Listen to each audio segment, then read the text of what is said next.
Film का नाम है ठीक है। गोरखपुर के लोग कोऑपरेट नहीं करेंगे, भीड़ लग जाएगी। और खजनी की ही रहने वाली हूँ। दिनेश लाल यादव निरहुआ जी के साथ सबसे अधिक आप ही दिख रही हैं। जी, काम कर रहे हैं, फिल्में बना रहे हैं। उनमें से कोई मेरा चाचा मामा नहीं है। लोगों को मौका नहीं मिलता है, नए लोगों को मौका मिलता है, बट मौका पहली बार को बोला जाता है कि अगर कोई लड़की कुछ बोल दे तो सामने वाला ईगो पे ले लेता है उस बात को, कि इस पे कि आप मत ऑर्केस्ट्रा बुलाओ।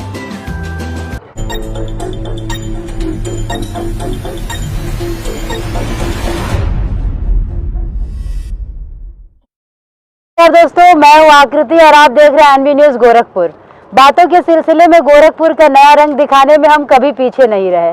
आज का जो ये सत्र है अपने आप में इसलिए विशेष है क्योंकि गोरखपुर में रवि किशन जी के आने के बाद, योगी आदित्यनाथ जी के आने के बाद अलग अलग रुख सामने आ रहे हैं। इसी क्रम में भोजपुरी सिनेमा का भी एक दौर आंका जा रहा है। कहा जा रहा है कि भोजपुरी सिनेमा का नया दौर, नया ठौर देखने को मिलेगा।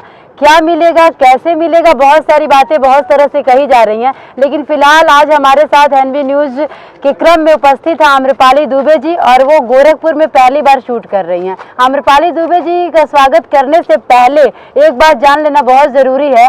आपने स्क्रीन पे अलग अलग रूप में भी अपनी भूमिका जो है सुनिश्चित की है। अगर हम बात करें तो रहना है तेरी पलकों की छाव में, सात फेरे, मायका, हॉन्टेड नाइट्स जैसी चीज़ें आपने की।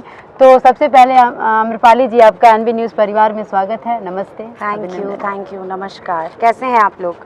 मैं तो बहुत अच्छी हूँ। ये आप कैसी हैं अभी? बिल्कुल बढ़िया, बिल्कुल बढ़िया। तो गोरखपुर में पहली बार शूट कर रही हैं, तो थोड़ा सा बताएं दर्शकों को किस क्रम में गोरखपुर आगमन हुआ है। हम लोग फ़िलहाल यहाँ पे एक फ़िल्म की शूटिंग कर रहे हैं और फिल्म का नाम है ठीक है। इसका आधा शेड्यूल हम पहले शूट कर चुके हैं।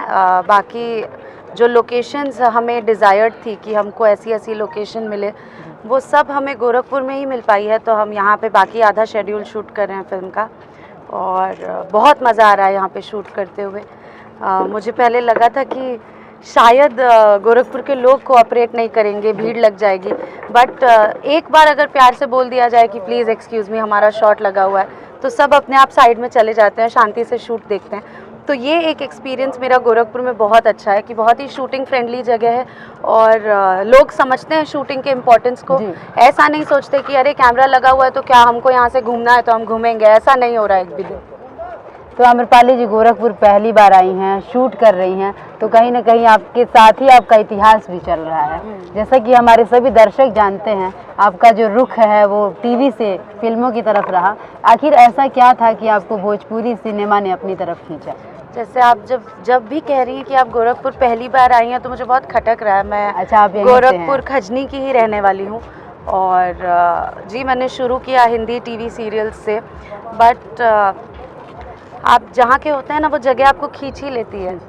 आप कुछ भी और करें लाइफ में, वो सारे अचीवमेंट्स बहुत अच्छे हैं और मैं मुझे बहुत गर्व महसूस होता है उन अचीवमेंट्स पे, जितने भी मैंने शोज़ किए हैं, सीरियल्स किए हैं।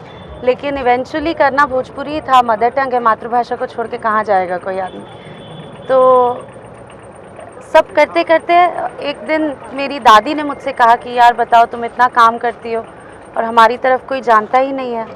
And that was the day I thought कि मुझे एक भोजपुरी फिल्म तो कम से कम करनी है ताकि मेरी दादी प्राउड हो सके मुझ पे। और उसी समय निरहुआ हिंदुस्तानी मेरे सामने आई और वो फिल्म मैंने की, और उसके बाद तो आप लोग जानते ही हैं। तो अभी आम्रपाली दुबे जी के साथ एक बात जुड़ रही है, क्योंकि दर्शक कह रहे हैं कि दिनेश लाल यादव निरहुआ जी के साथ सबसे अधिक आप ही दिख रही हैं जी। तो दर्शकों के बहुत सारे प्रश्न हैं, इसके पीछे बहुत सारे कयास लगाए जा रहे हैं, तो इस पर आप क्या कहना चाहेंगी? इस पे मैं यही कहूँगी कि वो दर्शक फ्री हैं सोचने के लिए जो सोचना चाहते हैं। मैं खाली ये जानती हूँ कि मुझे मेरा काम बहुत अच्छे से आता है, and that is one of the major reasons जिसकी वजह से मैं लगातार काम कर रही हूँ। और जैसे मैं कई सारी फिल्में अकेले भी कर रही हूँ, फीमेल ओरिएंटेड फिल्म्स भी कर रही हूँ, and the bottom line of everything is काम करने का सिर्फ एक रीज़न हो सकता है, और वो ये कि आपको काम आना चाहिए, और किसी वजह से आपको काम नहीं मिल सकता। तो मुझे बस इसी बात की खुशी है कि ऑडियंस हमारी हर फिल्म को इतना प्यार देती है कि हर दूसरा मेकर अगली फिल्म भी हमें साथ में लेके बनाना चाहता है, और उस चीज़ के लिए मैं हमेशा आभारी रहूँगी मेरे दर्शकों की। आम्रपाली जी, भोजपुरी फिल्मों के साथ एक महिला किरदारों की छवि जुड़ जाती है, अक्सर जब भोजपुरी फिल्म में महिला किरदार आती हैं तो उन्हें हॉट छवि दे दिया जाता है, या कभी उनका जब भी नाम लिया जाता है तो आपको कहीं ऐसा नहीं लगता है कि और भी अभी एक सम्मान की यात्रा अभी बाकी है? एक्चुअली मैंने हमेशा इसी फीलिंग को मन में रख के काम किया है कि मैं जो भी कैरेक्टर प्ले करूं वो हमेशा ऑडियंस के दिल में घर कर जाए। और आपने पता नहीं शायद देखी है कि नहीं, मैंने फिल्में की है जैसे कि राजा बाबू की है, निरहुआ हिंदुस्तानी की है, कई सारी ऐसी फिल्में की है which is very much a women centric role. और जैसी हम कल्पना करते हैं वाइफ की, भाभी की, ननद की, बहन की, आई थिंक वो सारे फ्लेवर्स मैंने अपने लाइफ में अपनी फ़िल्मों में उतारने की कोशिश की है। और वो फिल्में बहुत ज़्यादा चली भी हैं, लोगों ने उन फिल्मों को बहुत प्यार दिया है। तो हर जगह बदलाव धीरे धीरे ही होता है और मुझे बस इसी बात की खुशी है कि कम से कम बदलाव की शुरुआत तो हो चुकी है। आम्रपाली जी, जब हम बात हो रही थी आपके इंटरव्यू की तो दर्शकों में से कुछ ऐसे लोग थे जिनके प्रश्न मैं आप तक लेकर आई हूँ। उसमें से एक प्रश्न था कि अभी आम्रपाली जी पर भी उनका आरोप है, या वो कहते हैं कि फिल्म जब बन रहा है तो पहले क्या होता था कि आइटम सॉन्ग अलग होते थे, अब जो है हीरोइंस ही सब कर रही हैं। तो कुछ लोग का कहना है कि नए लोगों को नहीं मौका दे रहे हैं, कुछ लोग कह रहे हैं कि जो एक्टर्स हैं वो रोल को इस तरह पकड़ ले रहे हैं कि लोगों को मौका नहीं मिला।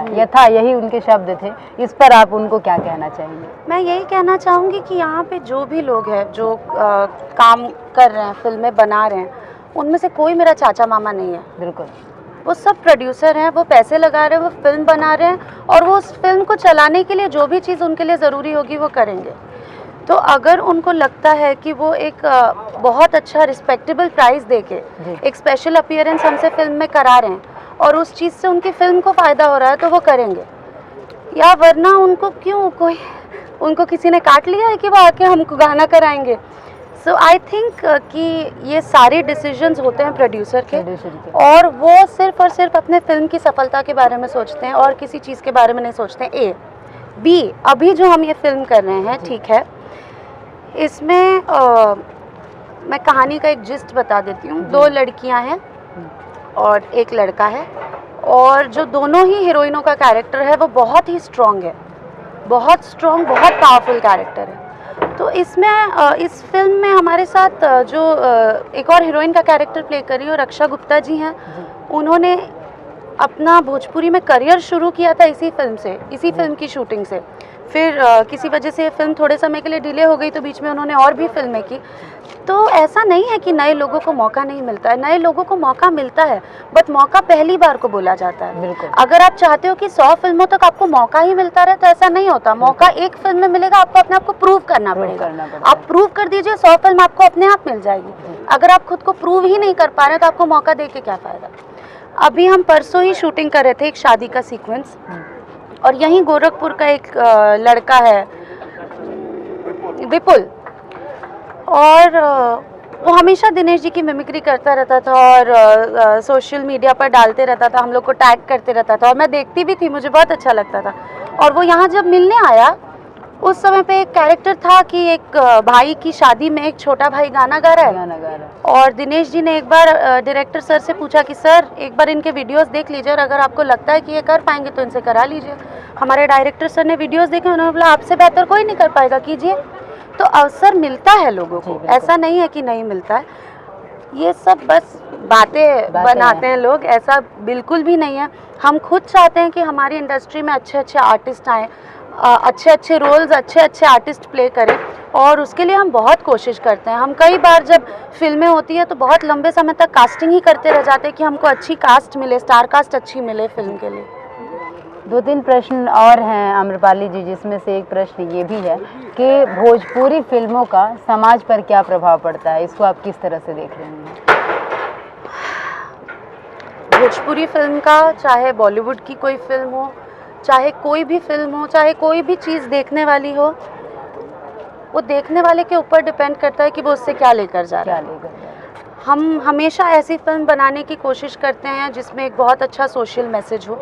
और आप चाहे अगेन आप मेरी कोई फिल्म देखें, राजा बाबू देखें या जितनी फिल्में मैंने की हैं, निरहुआ हिंदुस्तानी देखें, हिंदुस्तानी 2 देखें, उन सब फिल्म में आपको एक सोशल मैसेज मिलेगा। By the end of the film एक बार के लिए तो आदमी बैठ के सोचेगा कि हाँ यार, इस फिल्म में इस हीरो ने या इस फिल्म में इस हीरोइन ने जो गलती की, ऐसी गलती हमको जीवन में कभी नहीं करनी चाहिए।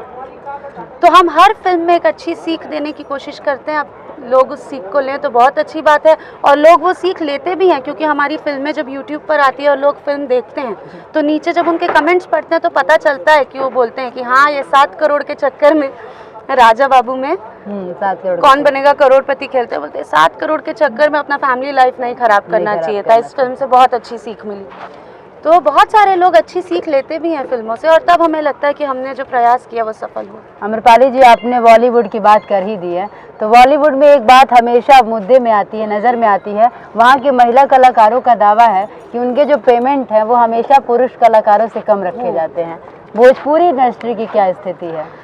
आई थिंक सिर्फ बॉलीवुड या भोजपुरी नहीं, पूरे वर्ल्ड में आप अगर एक CEO के पोजीशन पे एक आदमी को हायर कर रहे हैं और उसी CEO के पोजीशन पे एक औरत को हायर कर रहे हैं, तो अपने आप पे स्केल में डिफरेंस हो जाता है।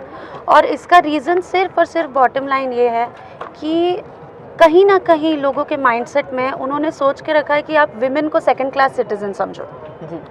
और ये मानसिकता का प्रॉब्लम है। ये सिर्फ इंडिया में नहीं है, ये अमेरिका में भी है, ये सब जगह जहाँ पे भी लड़का और लड़की को सेम अपॉर्चुनिटी मिलनी चाहिए, वहाँ पर नहीं मिल पाती। लड़कियों को फिजिकली कम स्ट्रांग समझ के, या तो प्रॉब्लम ये हो जाती है ना कि अगर कोई लड़की कुछ बोल दे तो सामने वाला ईगो पे ले लेता है उस बात को, तो वो चीज़ का प्रॉब्लम है और कोई प्रॉब्लम नहीं है। जिस दिन लोग ये समझने लगेंगे कि ये लड़का और लड़की दोनों अगर सेम डिग्री है दोनों के पास, तो दोनों सेम पे स्केल डिजर्व करते हैं, या अगर दोनों सेम तरह के कलाकार हैं तो दोनों सेम पे स्केल डिजर्व करते हैं। जिस दिन ये मानसिकता क्लियर हो जाए, अपने आप सारी प्रॉब्लम सॉल्व हो जाएगी। अमृता जी, आप गोरखपुर, आम्रपाली जी सॉरी, आप गोरखपुर, आपका जो है वो एक तरह से मूल स्थान है। आपने मुंबई से पढ़ाई की, तो गोरखपुर के बारे में आपको काफ़ी कहानियाँ भी आपने सुनी होंगी। कौन सी बातें सबसे अधिक आपको खींचती रही हैं? गोरखपुर, जैसे देखिए, जो भी बच्चा किसी शहर में रहता है तो उसे गांव का बहुत ज़्यादा एक्साइटमेंट होता है, क्योंकि शहर में आप छोटे छोटे घरों में रहते हैं, बिल्डिंग्स में रहते हैं, छोटी छोटी सोसाइटीज़ में रहते हैं, और वही जब वैकेशन में आपको गांव आने का मौका मिलता है और पूरा आप अपने घर के पीछे पूरा बगीचे में खेल रहे हैं। मुझे आज भी याद है, मेरे गाँव के घर के पीछे एक आम का पेड़ था जिसकी टहनी ऐसे नीचे थी, उस पर हम लोग झूला करते थे।